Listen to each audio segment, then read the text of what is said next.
You've probably heard this story before.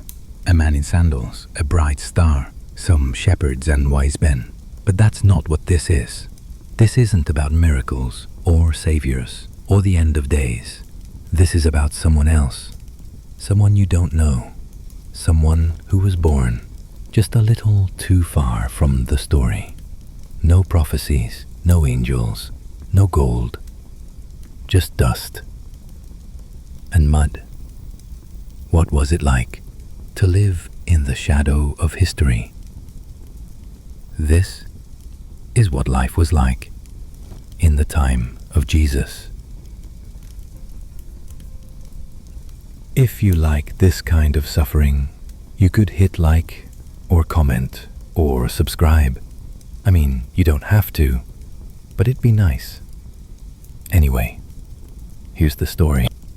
You are born in Galilee. Not in a city, not in a stone house, not to wealthy parents. You are born in a one-room home made of mud and stone.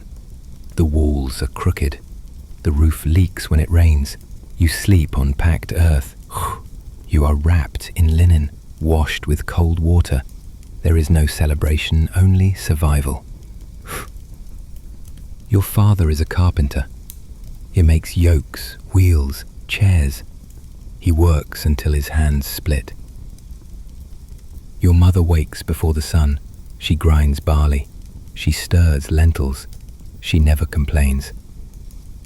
There is no school. You learn by watching. You learn to sweep the floor, to carry water, to stay quiet.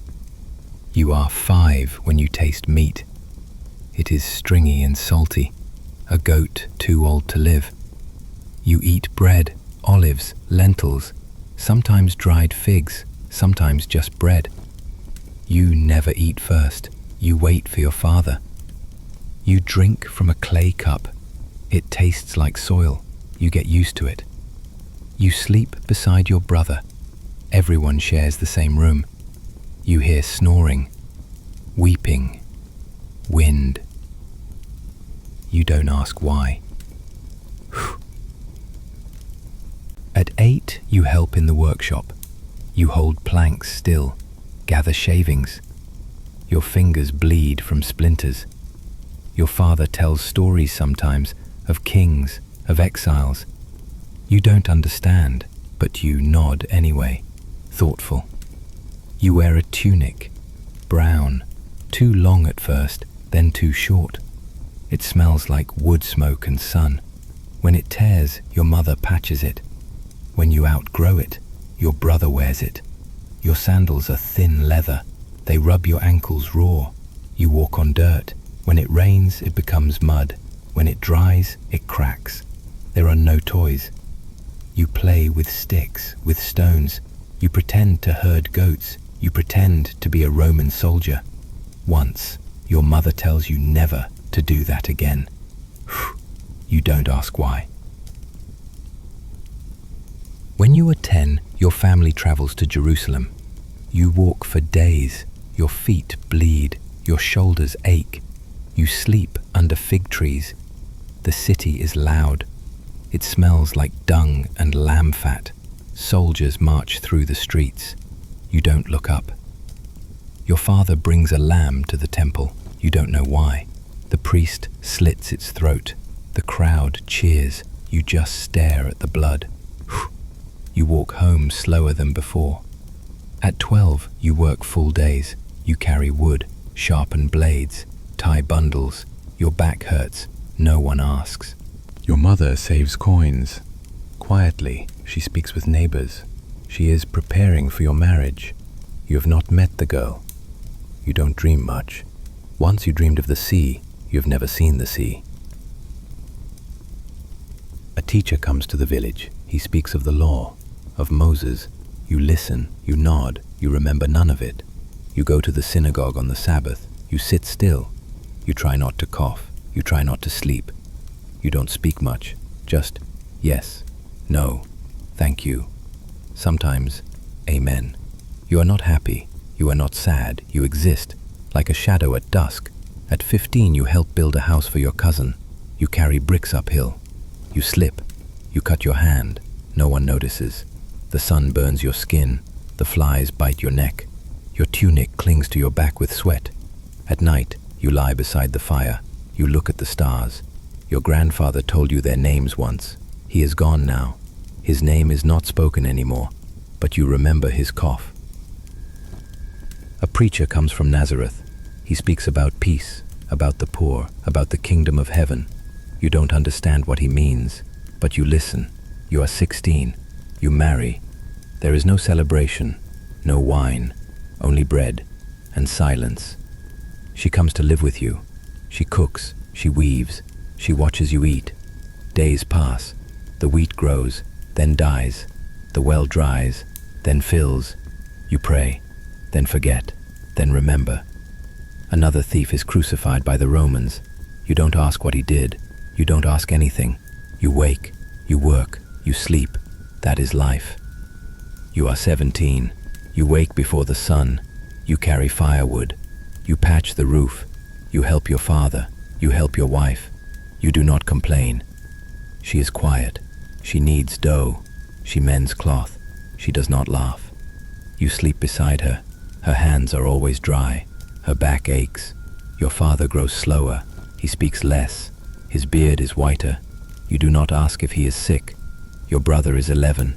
He asks too many questions. He wants to see the sea. He wants to see a camel. He wants to see the preacher. You tell him to grind grain. Your wife bears a child. It is small, red, quiet. She bleeds for hours, then sleeps for days. You name the child after your grandfather. The baby cries at night. You do not. You hold him carefully. His head smells like smoke. Your mother dies the next spring.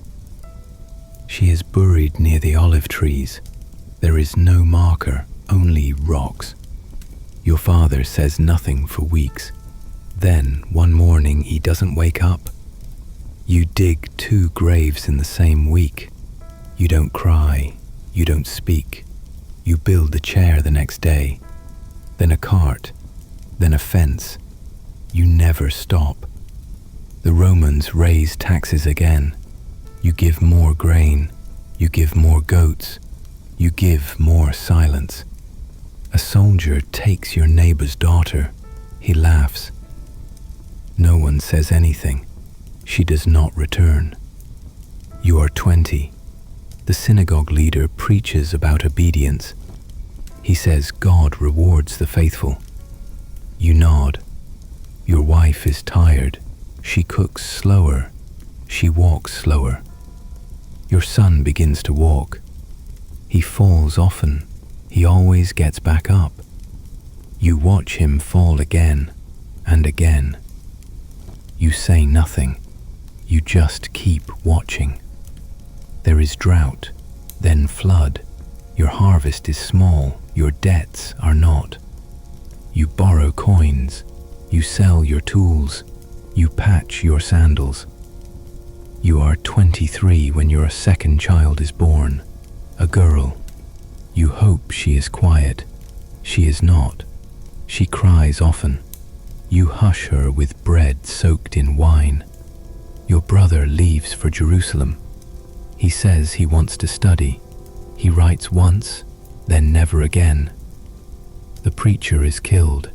They say it was the Romans. They say it was the priests. You do not know which. People whisper about miracles. Some say he came back. Others say he never existed. You do not know what to believe. You are 30 now. Your back hurts. Your eyes sting in sunlight. You build slower. You sleep earlier. You pray less. Your wife sings to the children. Sometimes she just stares at the fire. You dream of your mother's bread, your father's tools, of walking beside the road when the grass was taller, of the first time you saw stars and knew their names. You don't speak of your dreams. No one asks. You are 35 when your son leaves. He wants to fish. You give him your father's knife. He nods. He walks away. You are 40 when your daughter marries. She moves to another village. You visit once, then never again. You are 50 when your teeth fall out. You eat slowly. You sit often. You listen more than you speak. The young men talk about revolts, about Rome, about swords. You tell them to dig wells. No one listens.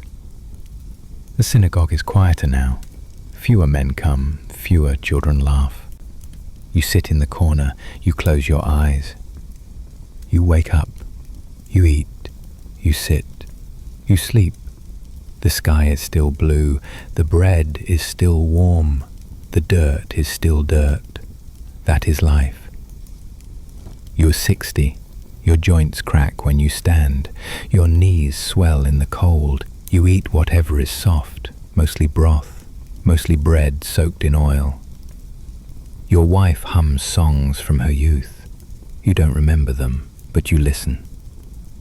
The roof leaks again. You place a jar under the drip. You forget to empty it. The floor smells like mildew. Children run past your door. You don't know their names. They don't greet you. You don't greet them. You spend most days sitting. You peel beans slowly. You watch ants carry crumbs. No one asks for your help. No one needs your advice. You nod anyway. Your son visits once a season. He brings olives. He stays an hour. He says business is good. He doesn't say much else. Your daughter does not visit. She sent a cloth last year. You use it to cover the bread. You bury your wife in the same place you buried your parents. You press your palm to the dirt. You say nothing. You are alone. You sleep more often. Your hands tremble. You forget the names of neighbors. Sometimes you forget your own. You speak to the fire. It does not answer. You dream of walking roads you never saw. The preacher's name is still whispered. Some say he was the Son of God. Others say he was a liar. You remember only his eyes. They were kind. That is all. You are 70. You do not count the days.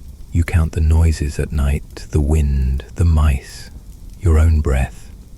You lie on your mat. You do not rise. No one notices until morning. They wrap you in linen. They dig a hole beside your wife. They lower you down. They cover you with dirt. One of them says a prayer. The sun shines on the stones. The grass bends in the breeze. The goats chew nearby.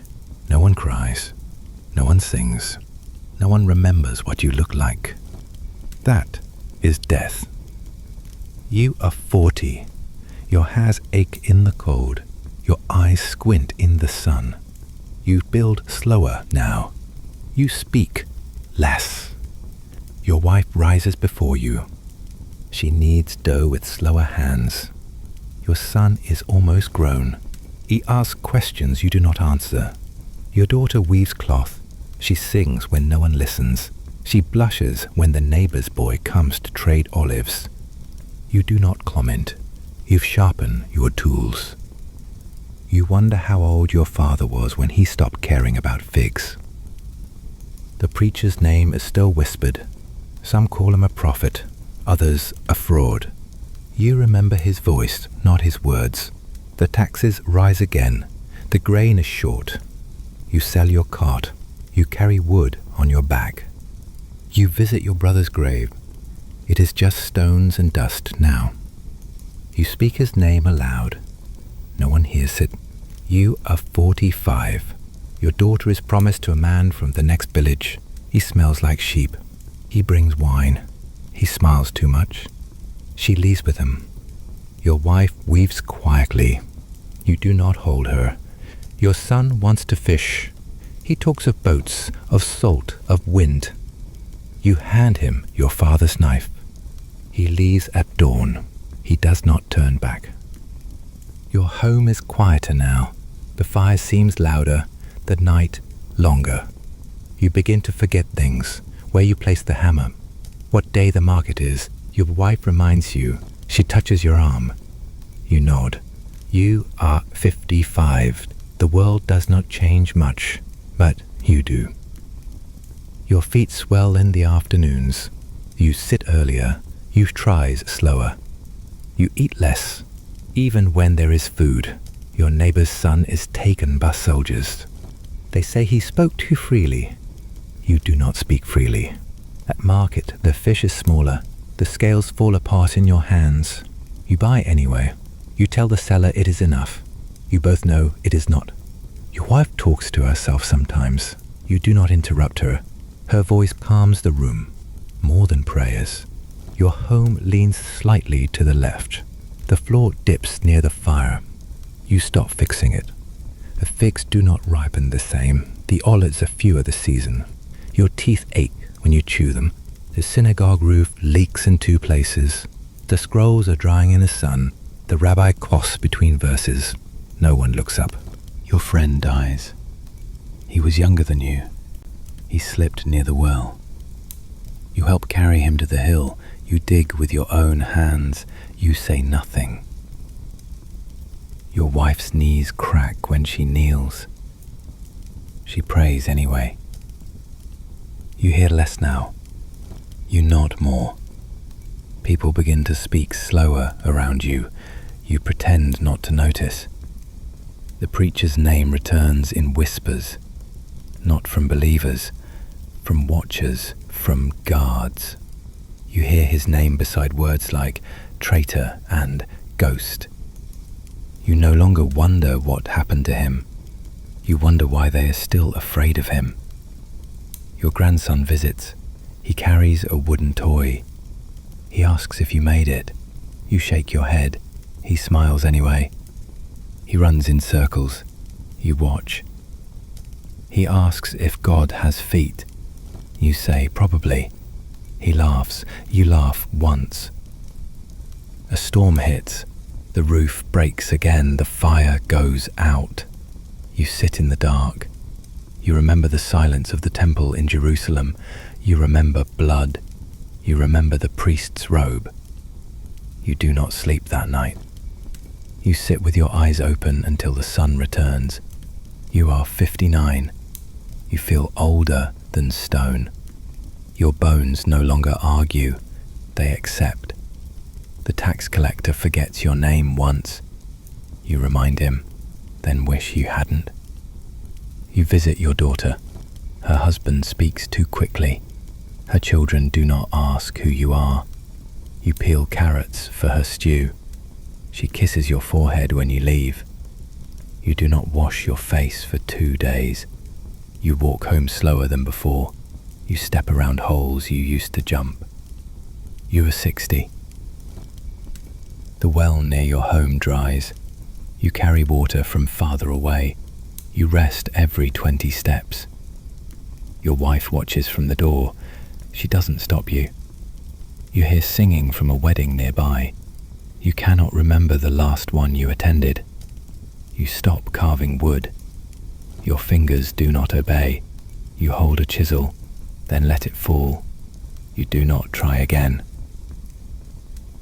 The sun feels stronger, the nights longer. You begin to pray without words. You listen to the trees instead. You are 61. The sky looks different now. You cannot say how. Your hands cannot grip the water jar without shaking. You still try. The water spills. You do not wipe it. The dirt drinks it. Your wife falls ill. She coughs at night. She sleeps more. You sit beside her. You count her breaths.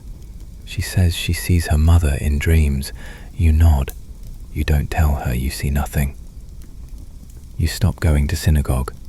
No one asks why. Your neighbor's child brings you bread once a week. You thank her. She smiles. You forget her name. You remember her kindness. There are whispers of more rebels, more crosses, more blood. You close your door before sunset now. The roof leaks again. You no longer fix it.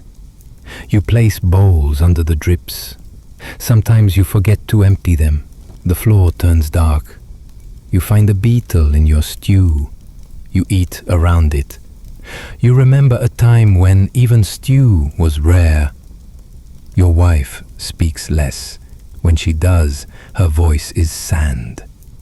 You offer her warm broth. She drinks little. You watch her chest rise, then fall, then wait. One morning, it does not rise again. You sit with her body. You close her eyes. You cover her with a cloth. You hum the tune she used to hum. It shakes in your throat. You dig her grave beside the olive trees. Your legs ache. You stop twice. You do not weep. You place a flat stone on the mound. You speak no words. You sleep outside that night. You listen to the branches creak, the goats shuffle, the world spin. The next morning no one notices she is gone. You are 63. The walls of your home crumble in one corner. You drag a mat to the other side. You eat sitting up. You sleep sitting down. Your joints click when you move. You stop trying to move quietly. You forget how your daughter's face looks. You remember her cloth. You keep it by your bed. The market smells different now. You do not buy anything. You walk slowly through it. No one calls your name. You sit outside more. You squint at birds. You blink at clouds. You wait for something you cannot name. You speak aloud sometimes. Not prayers, not thoughts, just words. Bread, wood, quiet fire. You are 65. You fall one morning beside the well. No one sees. You crawl back to your mat. You sleep through the afternoon. You dream of goats, of warm stones, of sun on your shoulders. You wake to rain. The roof is gone in one corner now. You move the mat again. The wind howls through the hole. You do not cover it. You begin to forget the names of your tools. You know what they are, but the words slip. You stop answering when someone knocks. They knock less often. Your world shrinks to the room, to the mat, to the sound of your own breathing. You are 68. You forget the names of your parents, but you remember the fig tree that once grew near the path. You remember how it smelt in spring. You remember the shade. You do not leave the house anymore. The sun is too bright, the ground too far. You sit, you sleep, you stir broth, you listen to the wind. You are almost gone. You are 69. The firewood is damp. You cough from the smoke. Your lungs feel heavier each day. You forget why you stood up. You sit again. You wait for the reason to return. It doesn't. Your sleep is thinner than paper. You wake at any sound, then forget why you woke. You whisper names into the dark. Some are real, some are not. You light the lamp early. You keep it lit through the night. The shadows seem larger now. A neighbor brings you lentils. You thank him twice. You forget you thanked him the first time. The wind knocks over a clay jar. You do not pick it up. It stays broken near the door. You think of your wife often, of how she fold the cloth, of how she call you to eat. You speak to her sometimes. She does not answer. The goats are louder now, or your ears are weaker. You stop looking in the basin. You do not recognize the face that stares back. You are 70. Your world is the mat, the fire, the bowl, and the wall. You no longer pray with words. You close your eyes. You listen. One morning, you do not rise. You feel no pain, no fear, just stillness. You lie there. The roof creaks. The goats shuffle. The wind moves the cloth. Your grandson finds you. He calls your name. He touches your hand. He runs for help. They wrap you in linen, the same as when you were born. They carry you to the olive grove. They dig a hole beside your wife. They speak a few words. Someone coughs. The wind enters. They cover you with dirt. A flat stone marks the place. No one cries. No one sings. The sun is warm. The trees bend slightly. The air smells of earth. You are gone, but the world continues. That is death. You are young again, but not truly. You wake on a mat, not your mat, not your house. The ceiling is smooth stone. There is incense in the air. A hand helps you sit up. It is not your wife's. She is gone. You remember that, but not the face before you now. He calls you grandfather. His accent is strange. He pours water into your cup. It tastes like metal. The fire crackles softly. There is no cold, but you still shiver. He asks if you remember the name of the town you were born in. You pause. You try. You fail. He smiles. He says it's all right. Outside, there is a garden. Neat rows, smooth stones. He leads you there in the morning. You do not know how many mornings have passed. Sometimes there is music. Not flutes, not drums. Something soft, like breath. You hum with it. You do not know the tune, but your fingers move as if they do. There is a basin. They help you bathe. You are not ashamed, only cold. They change your robe, white, soft, no scent of goats. You do not miss the goats. You miss the dirt, the mud between your toes, the ache in your shoulders. You miss purpose. You begin to speak again, but not like before. Your words come slow, like pulling thread through stone. They slip between pauses. Some never return. They call you elder. You do not correct them. You nod when they speak. You smile when they laugh. It feels like watching someone else live your life. You sit under the olive tree each morning. Its bark is warm from the sun. The branches sway gently. You think of the tree your father once planted. It died the year your son was born.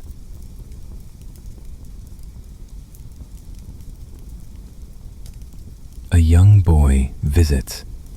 He calls you Sir. He brings bread with herbs. You ask his name. You forget it before he answers. He asks about the stars. You don't remember their names, but you describe them anyway. One flickered like a candle. Another seemed to move when you blinked. He listens as if it were a story. He returns the next day with figs. You trade him silence. He doesn't mind. Some days your legs remember how to walk. You shuffle to the edge of the garden path. You stare at the hills. You wonder if your brother ever reached them.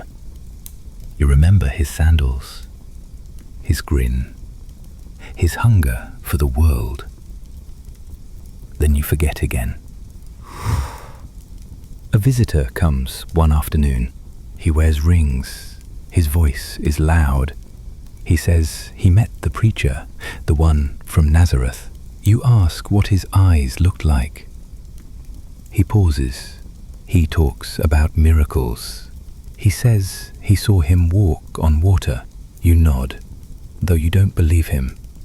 You only ever remembered his eyes. That was enough.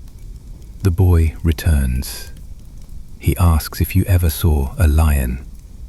You say, no. He frowns. You add, but I heard one once. He beams. You dream more now, but not of goats or grain. You dream of dust floating in sunlight, of sitting by the fire as your wife hummed, of your daughter's fingers twisting thread, of the time you dropped your father's chisel and cried. You forget how many children you had, but you remember how one held your thumb with her full hand. That is enough. You hum to yourself sometimes. You forget the melody halfway through. The garden grows. The roof doesn't leak. The soup is warm. The air is clean. But you are not truly there. Not fully. Not anymore.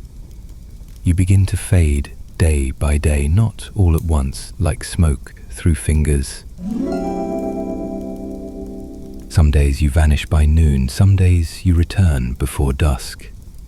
They sing for you one evening, a hymn you've never heard. You don't know the words, but you hum anyway. You close your eyes, you sway. You feel the song in your chest. You are tired, but not sad. You are almost ready. You are older now. You do not know how old. They no longer tell you the seasons. You measure time by the warmth of your robe, by the sharpness of the morning air through the cracks in the walls. Birds still call outside. You cannot name them anymore, but you count them. 3 today, 2 yesterday, none the day before. That is your new calendar. Your hands tremble when you eat, so they bring you soft things, stew, soaked bread, warm milk. You eat slowly. You chew carefully. You thank them with a nod, then forget you did. You drop your spoon once. You stare at it. You do not bend. They pick it up for you. You say, I'm sorry. You don't know why. They smile anyway. You forget words mid-sentence. You begin a story and cannot find the end. Your mouth stops moving, but the story still hums in your chest. You say, my father once, and pause. You forget what he did, but you remember the sound of his voice. That is enough. One evening you ask if the fig tree is blooming. They say yes. You smile. You do not ask to see it, you only wanted to know. You hum the song again, the one with no words. Your foot taps once, then forgets the rhythm. You laugh softly. Even your laugh forgets where it's going. The boy is gone now, grown perhaps. He left you a carved stone. You hold it often. It fits your palm. You don't remember his name, but you remember the shape of his laugh. You stop walking. Your legs refuse the work. They wrap you in blankets. You sleep more. You wake less. Sometimes you wake with tears on your face. You don't ask why. Your dreams return to childhood, to cold mornings, to barley in your hands, to your brother holding a stick like a sword, to your mother saying your name while the fire popped beside her. You remember the feel of wood shavings in your tunic, the taste of olives in a clay bowl, the way your wife looked at you the day your daughter first walked. You remember too much and too little. One morning you wake to silence. No birds, no wind, no footsteps, only breath. You speak aloud. Is it today? No one answers. You do not ask again. You watch the light move on the wall. It drips like honey. You follow it until your eyes blur. You think of the preacher again, of the man from Nazareth, of the dust on his feet. You wonder if he had a father who sanded wood. You wonder if his mother sang while cooking. You wonder if he dreamed too. You close your eyes. You see her face. You remember her hands. You feel ready, almost. You no longer ask what day it is. They speak to you slowly now, gently. You nod even when you don't understand. Their kindness feels like sunlight through a window, warm but far away. You sleep through the afternoons, confused. Sometimes you wake at dusk, confused. You think it is morning again. They tell you softly, no, it's just evening. You nod. You close your eyes again. Sometimes your mouth forms prayers, but the words are scrambled. You forget what comes after "Our Father," so you whisper the only part you remember. You say, "Bread, forgive, amen." That is enough. The nurse brings fresh linen. She presses your shoulder gently. You remember your daughter's hand when she was 3. Her grip was stronger. You begin to vanish in pieces. First the names, then the faces, then the place you're in. Only the feeling stays, the weight of a blanket, the warmth of a cup, the curve of your back. You begin to dream with your eyes open. You see your wife near the fire, humming that wordless song. You smell lentils. You hear your brother calling you to come race to the olive tree. You try to speak to them, but your mouth stays closed. Your chest rises once, then settles. They think you're asleep. You're not. You listen to the walls breathing. You listen to your own ribs shift. One night, a storm comes. Rain patters softly against the roof. You count the drops. You lose count. You smile anyway. You think about your father's hands, split from wood, rough and cracked. You think about his silence, how it held the room together. You think about the cart you built at 12, how proud you were when it rolled without wobbling. How no one noticed, but you did. You think about your son's first cry, how small his chest was, how he opened his eyes before his mouth. You think about the preacher again. You don't remember his words, you only remember how he looked at you like you mattered. One morning you feel different, like everything inside you is backing up. Your breath feels thin, like thread unraveling. They come to feed you, but you shake your head. You don't need food anymore, you need quiet. The room grows softer, light spills across the wall like oil. You follow it with your eyes, it leads nowhere. That is fine. You close your eyes again. Not like before. This time you do not open them. They find you in the morning. You are still. Your hand rests gently on the carved stone the boy gave you. Your eyes are closed. Your lips do not move. But they say your face looks peaceful. They wrap you in linen, clean and white. They place a fig branch beside your body. Someone hums the wordless song. No one knows where it came from, but it feels right. You are buried beneath a quiet tree, not far from the garden. The roots press around you like old arms. The soil is soft. The sun is kind. There is no marker. No carved name, just a stone, smooth, shaped by a boy who once asked about the stars. Seasons pass, the tree grows, and in the spring it blooms. You begin to dream with your eyes open. You see your wife near the fire humming that wordless song. You smell lentils. You hear your brother calling you to come race to the olive tree. You try to speak to them, but your mouth stays closed. Your chest rises once, then settles. They think you're asleep. You are not. You listen to the walls breathing. You listen to your own ribs shift. One night a storm comes. Rain patters softly against the roof. You count the drops. You lose count. You smile anyway. You think about your father's hands, split from wood, rough and cracked. You think about his silence, how it held the room together. You think about the cart you built at 12, how proud you were when it rolled without wobbling, and no one noticed, but you did. You think about your son's first cry, how small his chest was, how he opened his eyes before his mouth. You think about the preacher again. You don't remember his words, you only remember how he looked at you, like you mattered. One morning you feel different, like everything inside you is packing up. Your breath feels thin, like thread unraveling. They come to feed you, but you shake your head.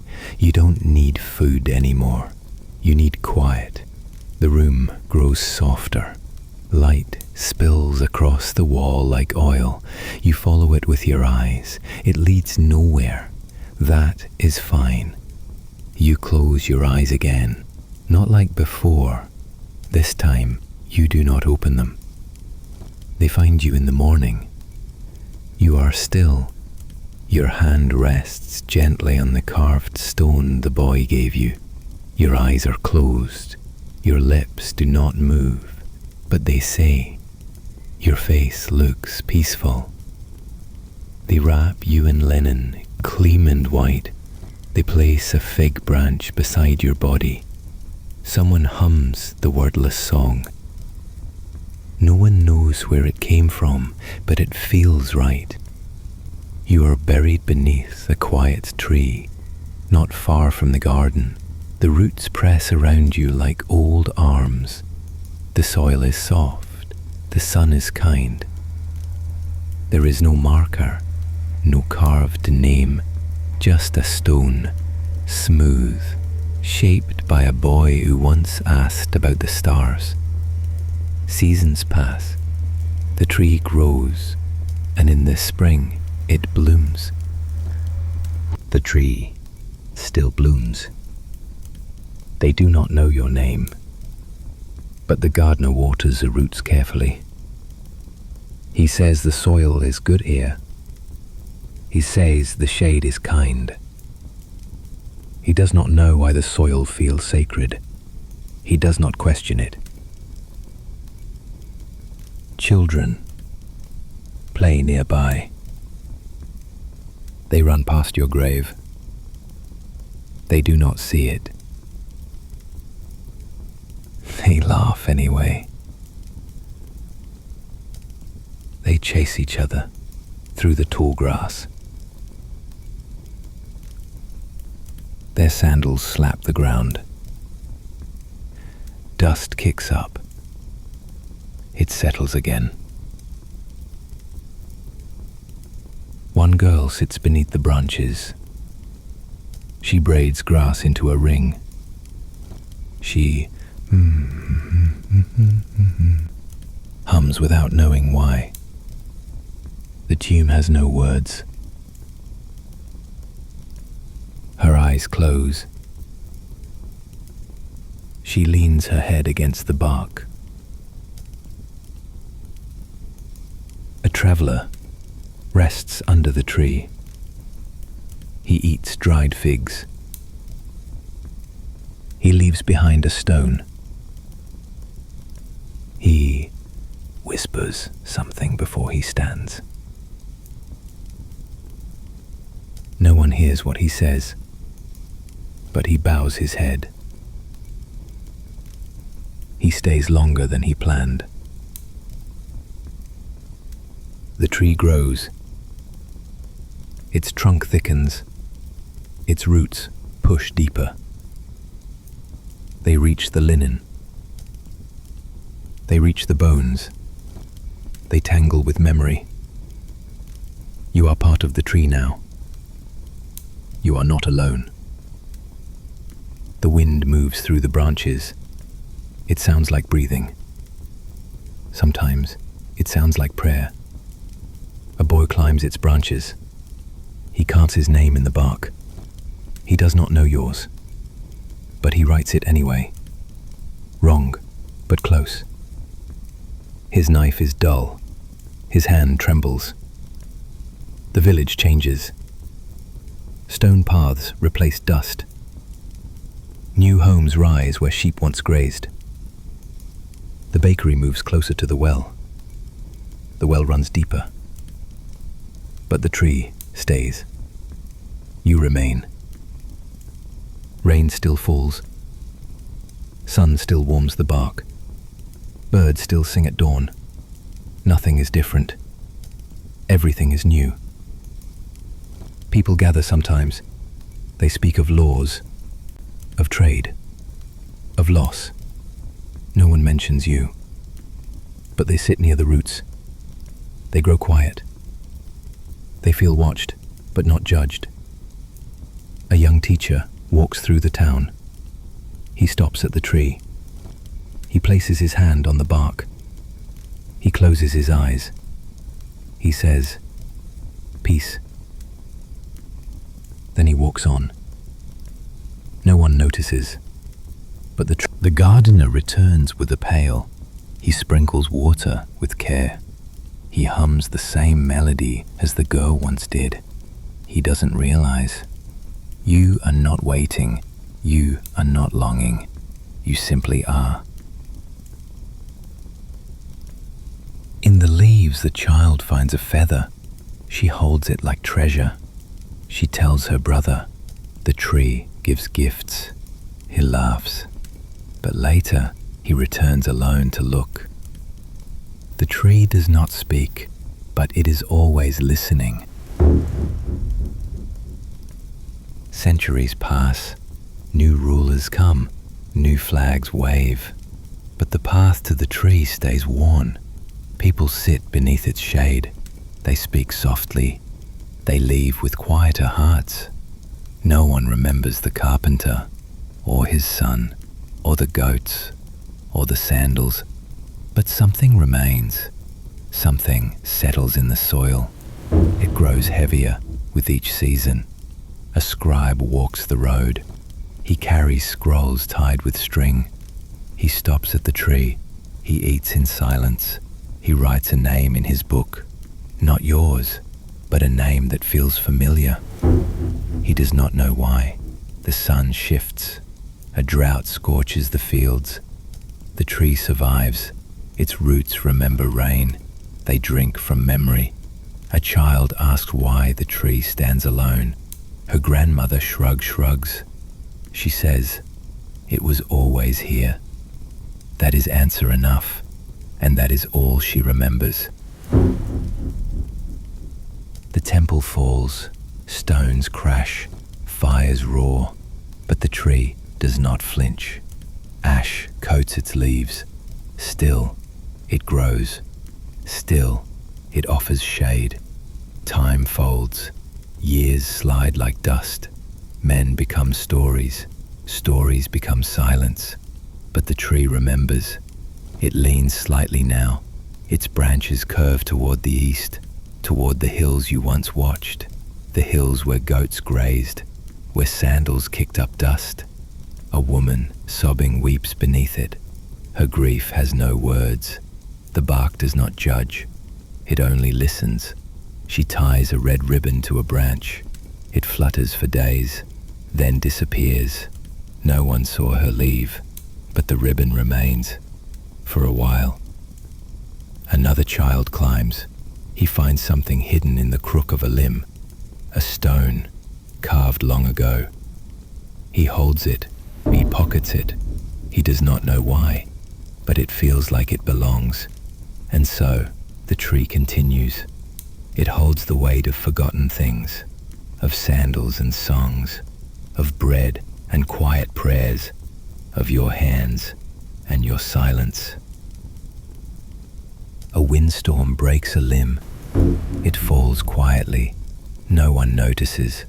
The gardener clears it days later. He wonders why she keeps it for years. Another winter comes. The bark splits in the cold. Sap beads along the cracks like tears. No one notices, but the tree remembers. A wall passes nearby. Swords clang, fire screams, smoke rolls across fields.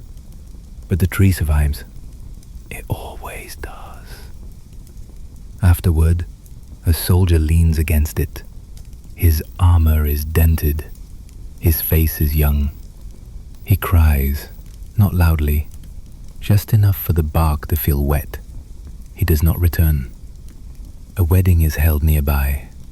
The bride walks barefoot past the roots. She leaves behind a ribbon, white, frayed. It flutters in the breeze. The tree leans into it. The soil shifts. The seasons blur. The names of streets change. But the tree stands. Not for glory, not for memory, just because it always has. And in the dirt, your bones do not stir, but they listen. They always have. The painter returns, now older. His hands shake, but he still sketches. He no longer paints the branches, only the roots, only the part that no one sees. He sits in silence. He touches the ground. He does not say goodbye, but he knows it is the last time. A dog buries a bone near the trunk. It scratches the dirt with care. It howls once before running away. The wind follows it. Spring comes again. Bees hums. New buds appear. The grass glows green. The world forgets winter, but the tree does not. A traveler stops and eats in its shade. He opens a book. The pages speak of kings, of carpenters, of silence. He closes the book. He looks at the tree. He smiles. He does not know your name, but he thanks you anyway. You are still here. The tree now leans heavier. Its roots twist like old hands. Cracks spread across the bark, but the leaves still return. A child draws faces on the trunk with charcoal. He calls one of them the old man who watches. No one corrects him. Everyone lets the tree watch. The town has changed again. Tall buildings rise in the distance. Carts become engines. The sounds are louder, but the silences are the same. People pass without seeing. Some stop, take photos, then leave. One woman lingers. She places a stone at the base. In the library nearby, a boy reads about an old carpenter. He reads about donkeys and weddings and Roman roads. He closes the book. He walks to the tree. He places his hand on the bark. He says nothing, but the tree feels seen. Beneath it your bones rest, not waiting, not needing, simply there. The tree dreams of children, sandals slapping, goats bleating. It dreams of a boy carving wood, of a father's cough, of barley and olive oil and fire. The birds still nest high in the branches, they in early morning. Sometimes one feather floats down. It lands on the roots. It stays. A festival lights the streets nearby. Drums echo. Music rises. No one dances under the tree, but the lights flicker across its bark, and for a moment it glows. A girl brings her grandmother to sit beside it. They share bread. The girl talks. The grandmother listens. Then they switch.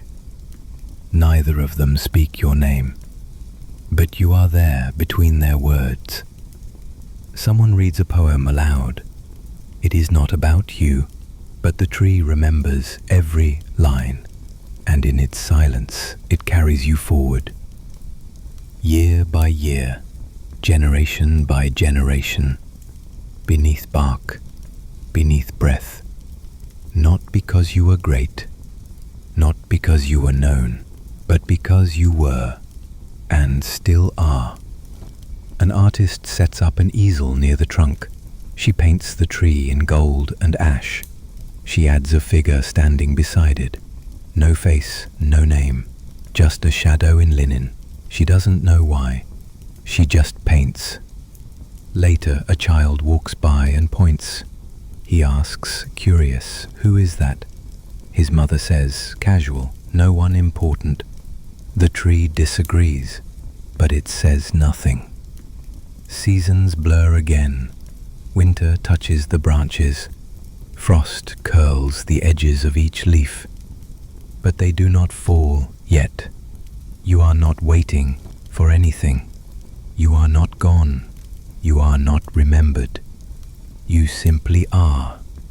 In the earth, in the root, in the ring, in the pause between footfalls, in the silence after prayer, in the tree's shadow, something always remains, and always will.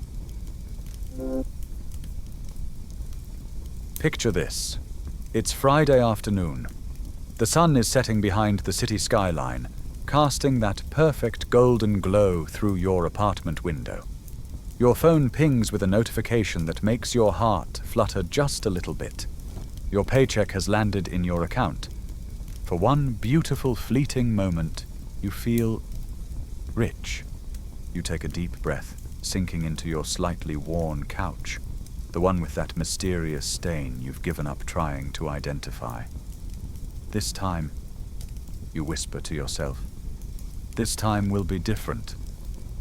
And yet somehow by Tuesday, you're back to counting pennies and calculating if you can afford both toilet paper and that cup of coffee that keeps you functioning like a semi-normal human being. It's life's cruelest magic trick. Now you see money, now you don't. Why does this happen? Why does it feel like your money performs a disappearing act worthy of Houdini, leaving nothing but the faint echo of its existence and an overdraft notification? You work 40 hours a week, sometimes more, and yet financial security feels about as attainable as licking your own elbow.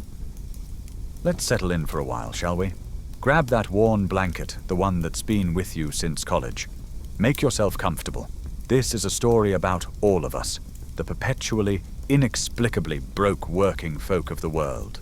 Remember when your parents or perhaps some well-meaning financial guru told you to just make a budget? As if the problem isn't that you don't have enough money, but rather that you're just not arranging the insufficient funds in the correct configuration. A budget, they say, speaking with the calm assurance of someone who hasn't checked their bank account balance through splayed fingers in decades, is the cornerstone of financial health. And so, like the good, responsible adult you're trying so desperately to be, you sit down one Sunday afternoon with a spreadsheet and a determination that this time you'll crack the code. You allocate neat little percentages to different categories: 30% for housing, 15% for transportation, 10% for savings, 5% for that void labeled miscellaneous, which somehow always expands like a black hole to consume everything in its path. The numbers look beautiful on the screen. They add up perfectly. You've done it. You've solved money.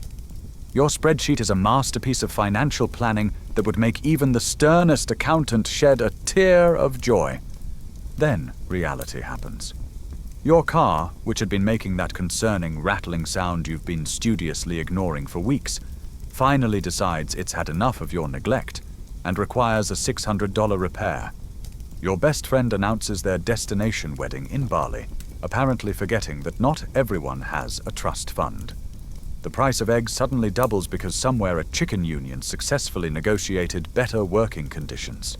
And just like that, Your beautiful budget lies in ruins, like ancient architecture crumbling under the weight of everyday life. The truth is, budgeting is like trying to plan the perfect picnic without checking the weather forecast. You can pack all the right things, but when life starts raining, and it always does, you're left with soggy sandwiches and a deep sense of disappointment. Let's talk about those sneaky little expenses that nibble away at your paycheck like mice in your pantry. They're quiet, they're stealthy, and they're absolutely relentless. Remember when subscriptions were just for magazines that would pile up unread in your bathroom? Now they're for everything. Streaming services you forgot you signed up for, apps that promised to change your life but only changed your bank balance, and that meal kit delivery service you meant to cancel after the free trial, but somehow never did. Each one seems so reasonable on its own. $9 here, $14 there. Mere coffee money, surely. But add them all up, and suddenly you're hemorrhaging the financial equivalent of a small country's GDP each month without even noticing. Then there's the phenomenon known as the "I deserve it" purchase. You know the one. You've had a hard day at work. Your boss sent you that email that was just passive-aggressive enough to ruin your mood, but not quite enough to justify a complaint to HR. You've been good about bringing lunch from home all week. Surely you deserve that $7 oat milk latte and $12 artisanal sandwich. And you do. You absolutely do deserve nice things. The problem is that capitalism has convinced us that the appropriate reward for enduring its hardships is to feed more money back into its gaping maw. It's like trying to heal a paper cut by repeatedly giving yourself more paper cuts, but with lattes. And we haven't even touched on the social tax yet, the invisible cost of maintaining friendships in a world where hanging out almost always involves spending money. Birthday dinners where everyone splits the bill equally, even though you just had a side salad and water while others ordered 3 cocktails and the Wagyu beef. Baby showers, bridal showers, housewarmings, and goodbye parties, each one requiring a gift that says, "I care about you exactly this much money's worth." All these invisible expenses add up, creating a constant drain on your resources that feels both inevitable and inescapable.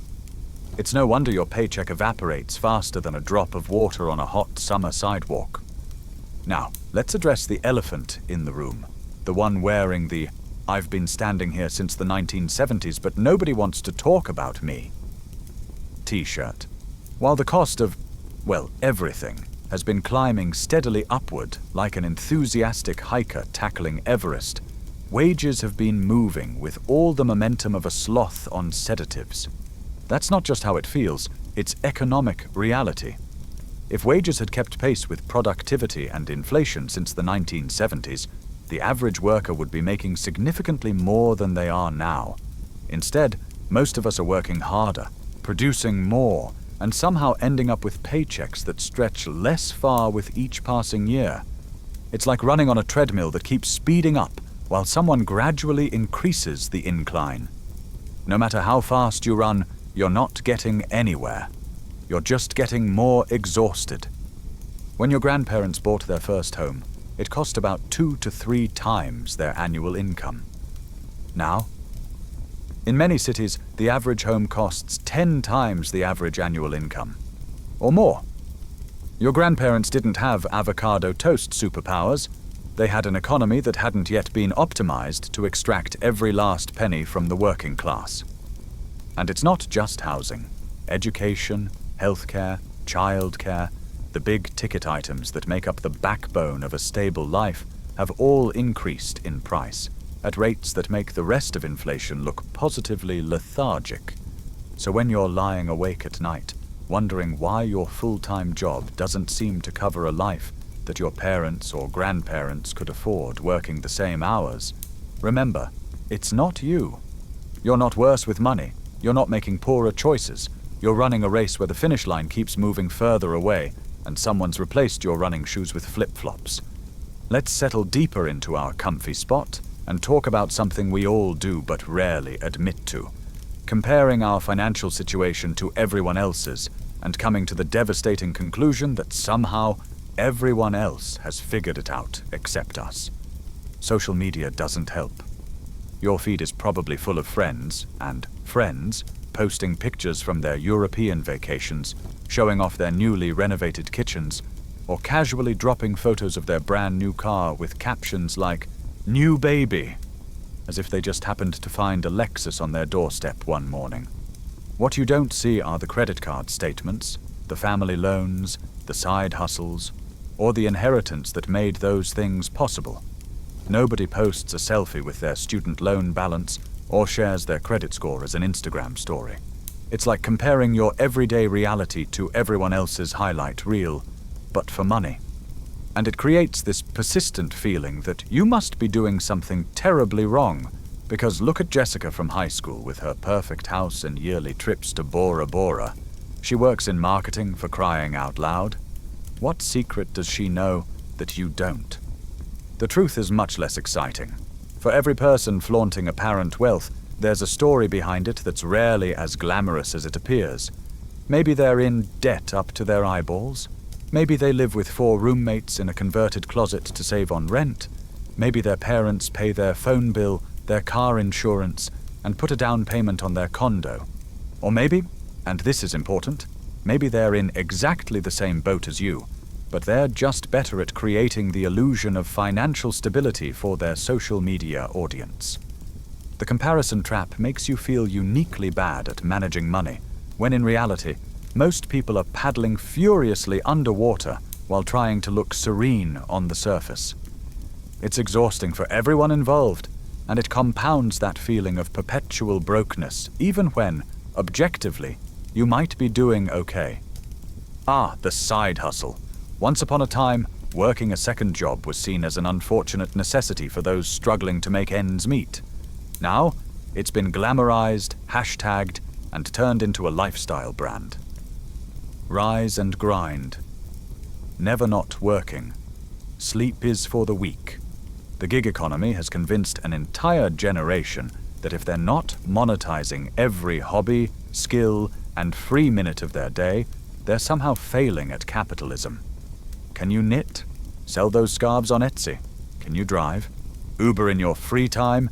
Got a spare room? Airbnb that bad boy? Enjoy writing? Start a blog and monetize it with affiliate links?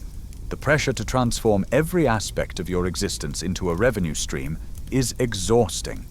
When did we collectively decide that having interests that don't generate income was a luxury we couldn't afford? When did free time become potential earning time you're wasting? What's particularly insidious about the side hustle culture is how it shifts responsibility for financial stability from systems to individuals. Can't make rent on your full-time salary? Well, have you tried delivering food until midnight after your day job? The problem isn't that wages are too low or rent is too high. It's that you're not hustling hard enough, apparently. This mentality creates a perpetual feeling of brokenness, because no matter how much you work, there's always more work you could be doing, more money you could be making, more hustle you could be hustling. It's an endless treadmill of productivity that never actually leads to the promised land of financial security. And let's be honest, most side hustles barely pay minimum wage when you actually calculate the hours involved. That Etsy shop might bring in a few $100s a month, but when you factor in the cost of materials and the 40 hours you spent creating inventory, you're making pennies per hour. That's not a path to wealth. It's a path to burnout wrapped in an entrepreneurial bow. Financial advisors love to talk about the importance of having an emergency fund, that magical cushion of cash that sits patiently waiting to rescue you from life's inevitable disasters. 3 to 6 months of expenses, they say, as if that's just a matter of deciding to have that money rather than a Herculean financial achievement. For many of us, the emergency fund remains firmly in the realm of fantasy, right alongside paying off student loans before retirement and owning property in a city where jobs actually exist. The reality is that most Americans can't cover a $400 emergency expense without going into debt. That's not because they're buying too many lattes or avocado toasts. It's because wages haven't kept pace with the cost of living. and something always seems to break or need replacing just when you've managed to save a little buffer. The emergency fund advice comes from a place of privilege that assumes you have excess income to save in the first place. For many working full-time jobs, after rent, utilities, groceries, insurance, transportation, and perhaps minimum payments on existing debt, there's simply nothing left to funnel into that mythical emergency account. And here's the particularly cruel twist. Without an emergency fund, every unexpected expense becomes a financial crisis that often leads to high-interest debt, which then makes it even harder to build an emergency fund in the future. It's a vicious cycle that perfectly illustrates why it always feels like you're broke, even when you're working full-time. It's the financial equivalent of needing experience to get a job, but needing a job to get experience. You need financial stability to create financial stability, and the system offers few entry points for those starting at zero, or less than zero. Let's talk about the largest expense in most people's budgets: housing. Whether you rent or own, and increasingly fewer millennials and Gen Zers fall into the latter category, housing costs have become a black hole that swallows an ever larger portion of your income. The traditional wisdom was that housing should consume no more than 30% of your income. These days, in many major cities, people are spending 50% or more of their earnings just to keep a roof over their heads, and often not a particularly nice roof at that. Renting is increasingly expensive with fewer protections for tenants, while buying a home requires saving for a down payment that feels about as attainable as training for the Olympics while working full-time. It's a catch-22 that leaves many feeling perpetually financially precarious. For renters, there's the added joy of watching your rent increase year after year, while the property itself somehow simultaneously decreases in quality. That water stain on the ceiling. It's a feature, not a bug. The neighbors who seem to be training for a competitive floor-stomping tournament at 2 a.m. They come with the place. And if you do manage to buy a home, congratulations. You've now entered the world of property taxes, insurance, maintenance, and the joyous discovery that everything in your house will eventually break and cost more to fix than you could possibly have anticipated. That strange noise your furnace is making. That's the sound of your savings account weeping. Housing creates a constant financial drain that makes it difficult to get ahead, especially when wages aren't keeping pace with housing costs. It's like trying to fill a bathtub while the drain is open, exhausting, futile, and leaving you wondering why you're always running out of hot water. If you live in the United States, healthcare deserves its own special mention in the pantheon of why you're always broke. In what other industry can you receive a service, have absolutely no idea what it will cost until weeks later, and then be legally obligated to pay whatever arbitrary number they decide to charge you? Even with insurance, which is itself a significant monthly expense, the deductibles, co-pays, out-of-network surprises, and mysteriously denied claims create a financial minefield that's nearly impossible to navigate without taking financial damage. Many people are one medical emergency away from financial ruin, and that's not hyperbole. It's statistical fact. Medical debt is the leading cause of bankruptcy in America, affecting even those with good insurance and stable jobs. This creates a particularly pernicious form of financial insecurity. You can budget perfectly, save diligently, and still find yourself facing bills in the tens of thousands because you had the audacity to get sick or injured. And let's not even start on the cost of prescription medications that people need to, stay alive. The result is that many people avoid seeking medical care until absolutely necessary, often making problems worse and more expensive in the long run. It's a system designed to maximize profit rather than health, and it's yet another reason why that full-time paycheck never seems quite enough. For many, the feeling of perpetual brokenness is inextricably linked to debt. Student loans, credit cards, medical bills, auto loans, and more. Debt is both a cause and effect of financial instability, creating a spiral that's difficult to escape once it begins. Student loans are particularly worth mentioning, as they represent a unique financial burden for millennials and Gen Z. Many entered adulthood already tens of thousands of dollars in debt, a starting line far behind previous generations. This debt delays major life milestones like home ownership, marriage, having children, or saving for retirement. Credit card debt adds another layer to the brokenness feeling. When you're living paycheck to paycheck, credit cards often become a necessary evil to bridge the gap between what life costs and what you earn. But with interest rates often exceeding 20%, debt can quickly snowball, making it feel like you're working just to pay interest on things you bought months or years ago. The psychological weight of debt shouldn't be underestimated either. There's something uniquely demoralizing about working full-time and seeing a significant portion of your earnings immediately flow to creditors, paying for your past rather than investing in your future. This creates a constant feeling of running in place financially, working hard but never getting ahead. Your paycheck arrives, a substantial chunk goes to debt payments, and you're left wondering how you can be working so much, yet still feel so broke. Retirement planning is another area where the always broke feeling manifests.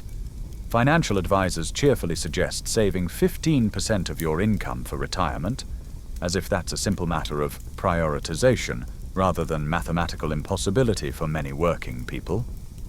When you're struggling to make rent this month, saving for a retirement that's decades away feels about as practical as planning your vacation to Mars. Yet the constant messaging about the importance of retirement savings creates another layer of financial anxiety. Not only are you struggling now, but you're also apparently failing your future self.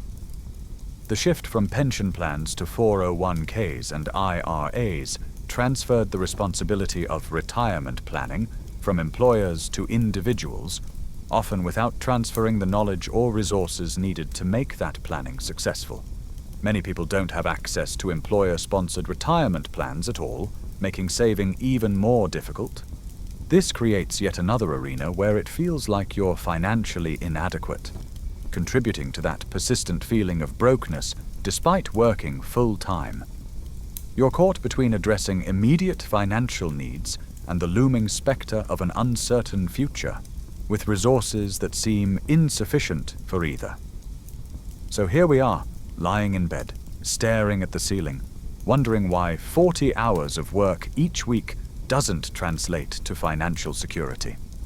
It's not just you. It's not a personal failing.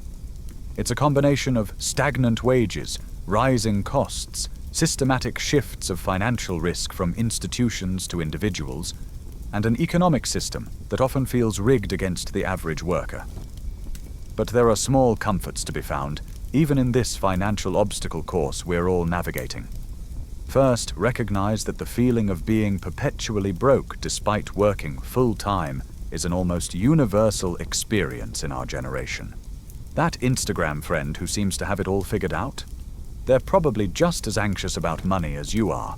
They just filter their financial reality along with their photos. Second, be gentle with yourself about your financial situation. Beating yourself up about not having 6 months of expenses saved or still having student loan debt in your 30s won't make those things happen any faster. Financial well-being is a journey, not a destination, and it's okay to take it one step at a time. Third, find community. Talk about money with trusted friends. You'll likely discover you're all struggling with similar issues, and there's comfort in shared experience. Plus, you might pick up some genuinely useful tips from people in the same boat. Finally, remember that your worth isn't measured by your net worth.